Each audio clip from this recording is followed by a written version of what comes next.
प्रिय नवरोबा, बायकोचं पत्र पाहून आश्चर्य वाटलं का? हो, हे मीच लिहित आहे, फक्त तुझ्यासाठी. तुझं माहीत नाही, पण माझ्या प्रिय नवऱ्यासाठी. थोडं बोलायचंय, प्रत्यक्षही बोलता आलं असतं, पण का नाही बोलले तेही सांगते. सध्या तू हे पत्र पूर्ण ऐक हं. आपण पुढच्या कुठल्या जन्मात भेटलो ना, तर तू मला बायको म्हणून निवडू नकोस.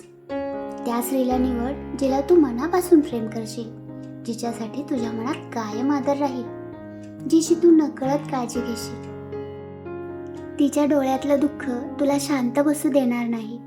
तिला इतकं निस्वार्थ प्रेम दे की तुझ्या जगात फक्त ती असावी. तुला इतर कोणाकडे पाहण्याची गरज ना भासावी.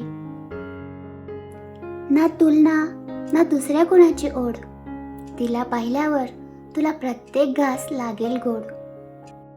अशी बायको निवड जिच्याशी बोलणे तुला डोकेदुखी किंवा ओझं वाटणार नाही, जिच्यासाठी तुला स्वतःला बदलण्याची गरज पडणार नाही.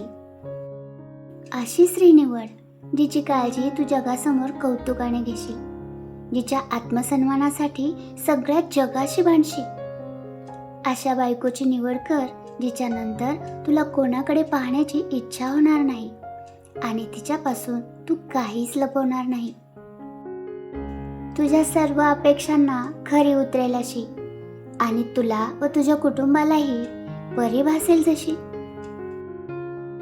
आता तुला वाटेल मी हे पत्र मुद्दाम लिहिलंय, पण नाही रे, हे सगळं तुला समोरासमोर सांगण्याची हिंमत माझ्यात नाही आणि तू काही ऐकून घेशील याची खात्री वाटत नाही. तू अर्धवट ऐकलीस तर भांडण नको ना. म्हणूनच हे पत्रलेखन खास तुझ्यासाठी, माझ्या प्रिय नवऱ्यासाठी. आता तू म्हणशील मी तक्रार करत आहे, तुझ्यात चुका काढत आहे. नाही रे, यात तुझी काहीच चूक नाही. तुझ्याकडे ती प्रत्येक गोष्ट, प्रत्येक भावना आहे. फक्त तुला तशी बायको मिळायला हवी होती. मग काय, ताजमहल तर तूही बांधला असता. फक्त तुला मुमताज मिळायला हवी होती. खरं ना?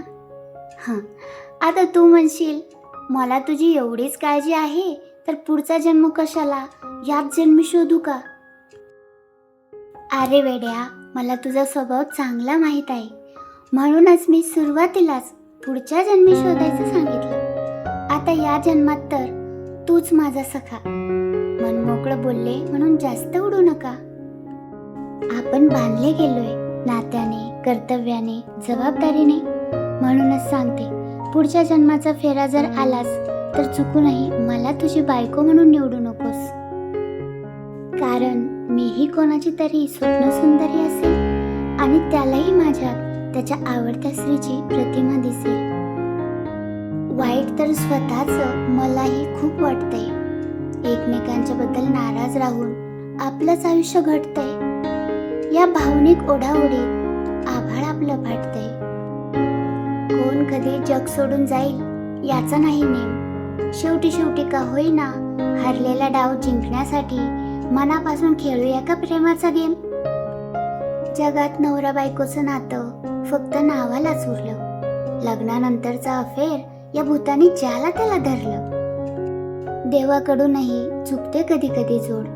जवळ गेल्याशिवाय थोडीच दिसते एकमेकांची खोड. लोकांच्या जोड्या बघ ना, कशा लवबड वाटतात. का तेही खोटे खोटे फक्त फोटोत असतात. या जन्मीचा विचार सोड, राहिलेला संसार करूया ना गोड. आपलं ठरलंय ना पुढच्या जन्मी भेटायचं नाही. मग काय, राहिलेले दिवस आनंदाने जगूया ना काही. तू आणि मी काही दिवसांचीच सोबती, दोघांच्या मनात फुलवूया का प्रीती. बघ तू म्हणशील तसं, नाहीतर आपल्या नात्याचं होईल असं. मनमोकळं बोल, तुला काय वाटलं. तूही नक्की सांग मला, तुला हे किती पटलं. कारण हे सगळं सांगता सांगता मीही भरपूर रक्त आटलं. तुला कसं सांगू किती दुःख माझ्या मनात दाटलं. तुझीच मनमोकळी बायको. तुम्ही ऐकत आहात मनस्पर्श. हे होतं एका मनाचं दुसऱ्या मनाशी बोलणं. तुम्हाला काय वाटतं?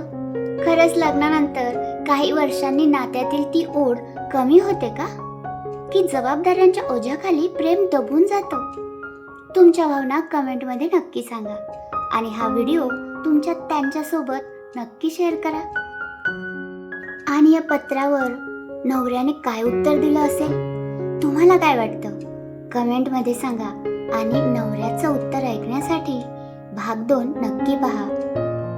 तुम्ही ऐकत आहात भावनांचा खेळ समजून घेणारा मनस्पर्श.